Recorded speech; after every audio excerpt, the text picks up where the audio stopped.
మంత్రిగా ఉన్న మిత్రులు ఈటల రాజేందర్ గారు, మాజీ ఎమ్మెల్యే రవీందర్ రెడ్డి గారు, మేడ్చల్ అర్బన్ జిల్లా అధ్యక్షులు హరీష్ గారు, అదేవిధంగా బార్ అసోసియేషన్ ప్రెసిడెంట్ భూమిరెడ్డి గారు, మన మిత్రులు కౌన్సిలర్లు ఇద్దరు ముత్యంరావు గారు, అదేవిధంగా ఉమామహేశ్వర్ గారు, మన జనరల్ సెక్రటరీ ప్రభాకర్ గారు, మన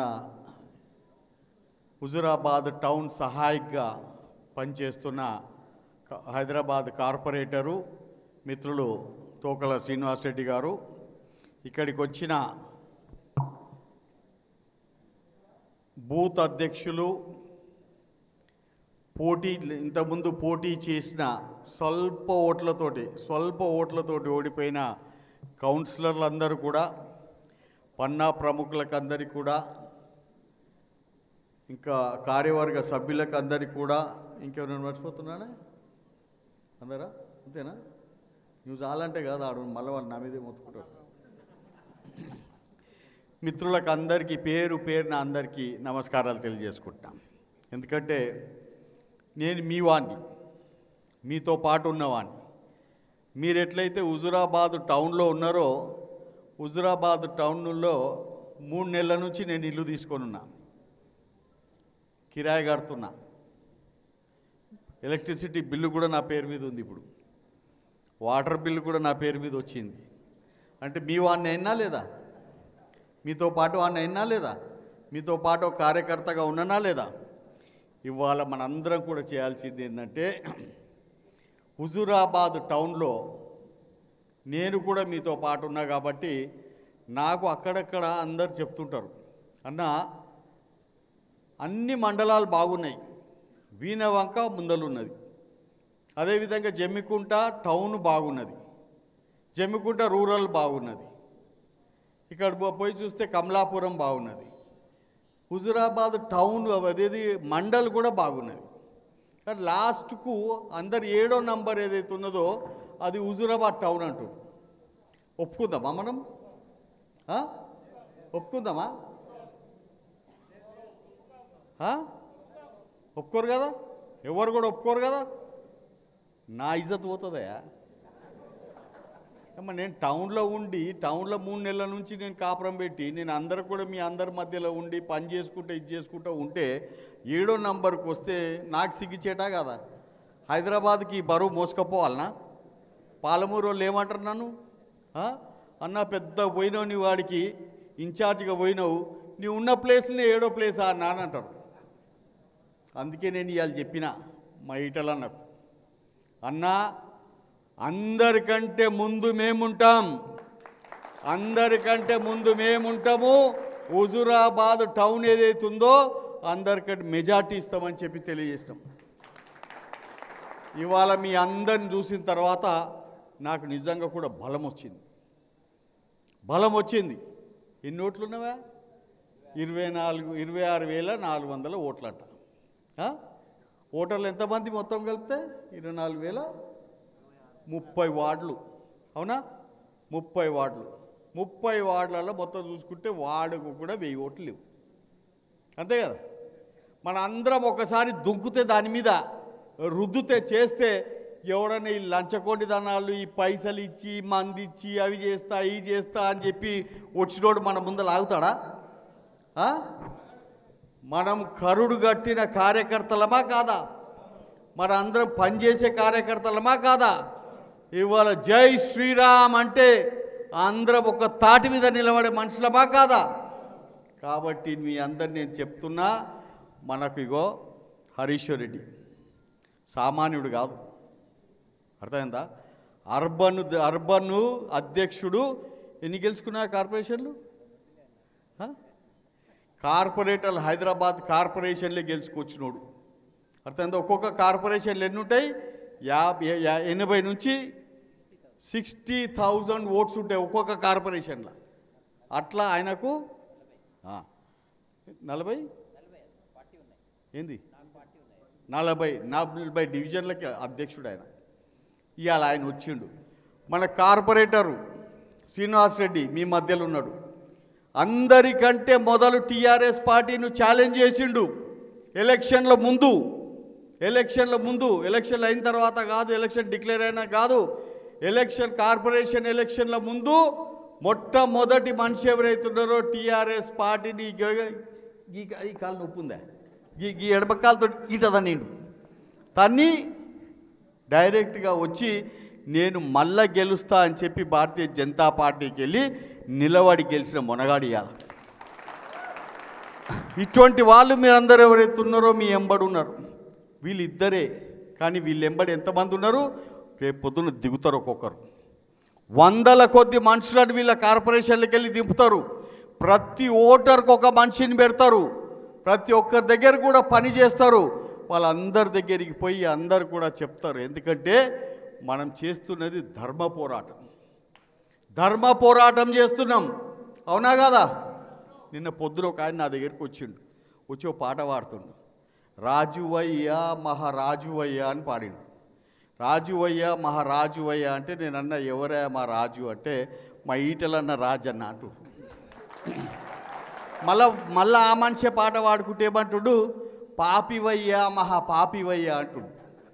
ఎవరా పాపి? అంతే కదా? అంటే మనం ఒక న్యాయమైన పోరాటం, ఒక న్యాయమైన మనిషి కోసం పోరాడుతున్నాం, ఒక పాపం కోసం కొట్లాడతలేం. ఇవాళ చాలామంది ఏమంటున్నారంటే మేము పైసలు తీసుకొని ఇక్కడికి వెళ్ళి అవతలకి దుక్కుతామంటారు. ఉంటావా ఆ పైసల వాసన ఒకసారి చూడండి ఎంత కంపు కొడుతుందో. వాళ్ళు ఇచ్చే పైసలు ఒకసారి ఇట్లా వాసన ఇట్లా చూస్తే అర్థమవుతుంది. ఈ అమ్మ ఎంత పాపపు సొమ్ము అది. అవునా కదా? కానీ అయినా కానీ మనం ఏం చేయాలి, ఆ పైసలు తీసుకోవాలి, కంపల్సరీ తీసుకోవాలి. వాసన చూడకుండా మళ్ళీ ఖర్చు పెట్టాలి. అర్థమైందా? మందు శీషలు ఇస్తారు, ఎన్నో బాటలు వాస్తారంట. కంపల్సరీ మందు శీషలు కూడా తీసుకొని కొన్ని నా కోసం కూడా దాచిపెట్టండి. అరే గెలిచేది మనమా కాదా? జులుస్ తీద్దామా లేదా? పెద్ద జులుస్ తీద్దామా లేదా? మళ్ళీ దాంట్లో నేను కూడా కొంచెం తాగాలి కదా, మిగిలిస్తారు కదా. కాబట్టి మీ అందరితో నేను కోరేది ఏంటంటే ఇదే ఉత్సాహంతో. వాడు ఏమంటాడు, ఆడ పెద్ద బోర్డు పెట్టిండు, ఏంటంటే ఇది సిలిండర్ ధరనంట. సిలిండర్ ధర 2014లో 500 రూపాయలు, ఇవాళ 1000 రూపాయలు అంట. చూసినా బోర్డు? చూసినావు కదా? కేసీఆర్ ఆస్తి ఎంతనా 2014లో? 2014 కేసీఆర్ ఆస్తి ఎంత? ఇప్పుడు 500ది 1000 అయింది. కానీ ఆయన ఆస్తి సున్నాకెళ్ళి ఏదైతుందో 1000 కోట్లు అయింది. అది ఎవడు అడగాలి? 2014లో ఈ మందు శీష రేట్ ఎంత? 400. అవునా? ఇవాళ ఎంత? 1050 రూపాయలంట. నేను తెలుసుకున్నా, కావాలని వచ్చినప్పుడు బజార్లో ఆపే తెలుసుకున్నా. లిక్కర్ పైసలు పెంచుతావు బిడ్డ, నీ ఆస్తిని పెంచుకుంటావు బిడ్డ. ఈడ జిఎస్టీ కూడా నీవు దొబ్బిపోతున్నావు. నీవే దాంట్లో ఉన్న దాంట్లో 350 రూపాయల జిఎస్టీ నీవు దొబ్బిపోతున్నావు. దొబ్బిపోయి దాన్ని రేటు పెంచినావు. భారతీయ జనతా పార్టీని బదనాం చేస్తావు నువ్వు. గ్యాస్ సిలిండర్ అనేది ఏదైతే ఉన్నదో విదేశాల నుంచి మన గ్యాస్ దిగుమతి అవుతుంది. వాడు అక్కడ కంట్రీలో ఉన్న దానిని వాడు ఏ రేటు పెడితే దాని ప్రకారంగా మనం నడుపుతాం. కానీ ఈడ నువ్వు లోకల్గా తయారు చేసే బంద్ ఏదైతే ఉన్నదో నీకు ఆమ్దాని కావాలని చెప్పి 400 రూపాయలది 1050 రూపాయలు చేస్తావు.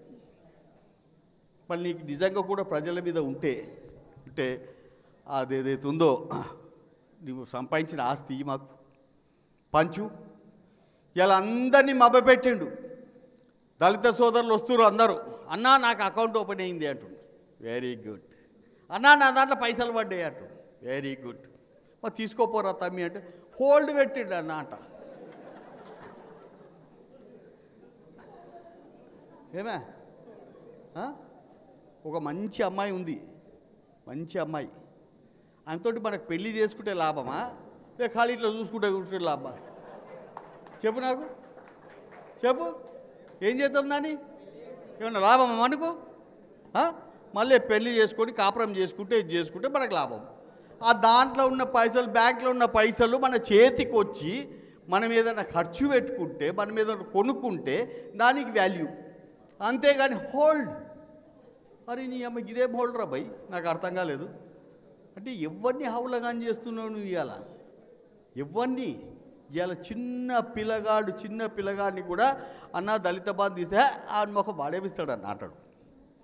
అంటారా లేదా? డబుల్ బెడ్రూమ్ వాడేపిస్తాడు అన్న అంటారు. ఫీజు రియంబర్స్మెంట్ ఇస్తుండా? ఇస్తలేడు. కాలేజీలు బంద్ అయిపోయినాయి. కాబట్టి నమ్మకం లేని, అసలు ఏ ఒక్క విలువ లేని ఒక అబద్ధాల కోరు, ఆ అబద్ధాల కోరు సైన్యం కూడా ఏదైతే ఉన్నదో ఇక్కడ తిరుగుతున్నది. ఆయన అబద్ధాల కోరు సైన్యము వాళ్ళందరూ కూడా ఏదైతుందో ప్రెస్ మీట్లు పెట్టి గొప్పలు చెప్పుకుంటారు. అరే పక్కన పట్టుకొని అడిగితే, పక్కన వాడిని అడుకొని ఏంద్రగ తమ్ముడు ఇట్లా అంటే, నన్నేం చేయమంటావన్నా ఆయన చెప్పమంటున్నట్టు. గది వాళ్ళ పరిస్థితి. కాబట్టి భారతీయ జనతా పార్టీ కార్యకర్తలుగా ఎవరైతే మీరందరూ కూడా ఇక్కడ కూర్చున్న వాళ్ళు ఇంపార్టెంట్ మనుషులు ఎవరైతే కూర్చున్నారో మీరందరూ కూడా డేటు ఇవాళ వస్తుంది, లేకపోతే రేపు వస్తుంది, 100% వస్తుంది. కొన్ని రోజుల్లోనే, చాలా త్వరలోనే మనకు డేట్ కూడా వస్తుంది. మనం అందరం కూడా ఎలక్షన్లో పోతాం, కొట్లాడతాం తప్పక. ఏదైతే హుజూరాబాదు ప్రజలల్లో నాకు కనపడ్డ అభిమానం, ఎందుకంటే ఈ 3 నెలల్లో ఎక్కడ పోయినా ఏడ చేస్తే అన్న ఎబ్బడి పోతుంటే, అన్నా నువ్వు దిగులు పడకు, నువ్వు భయపడకు, నీవు కాదు కొట్లాడేది, మేము కొట్లాడుతున్నాం. హుజూరాబాదు ప్రజలం మేము కొట్లాడుతున్నాము, మేము నిన్ను గెలిపించి తీరుతాం అని చెప్పి ఒక్కొక్కరు ఆయన అందరినీ కూడా ఓదార్స్తుంటే, చెప్తుంటే, చేస్తుంటే, మా ఈటలన్న ఉన్నదేమో చిన్నగా ఉన్నాడు, కనపడతాడు చిన్నగా. కానీ వాళ్ళు ఎప్పుడైతే ధైర్యం ఇస్తున్నారో మీరందరూ కూడా మా అంతగా కూడా ఎత్తు అయిపోయిండు, మహానుభావుడు అయిపోయాడు. అవునా కదా? చూడు ఎంత సంతోషంగా నవ్వుతున్నాడు, ఎంత హ్యాపీగా ఉన్నాడు. ఆ బలము మీరిచ్చిన బలం అని చెప్పి నేను తెలియజేస్తున్నా, మీరిచ్చిన విశ్వాసం అని చెప్పి మీ అందరినీ తెలియజేస్తున్నా.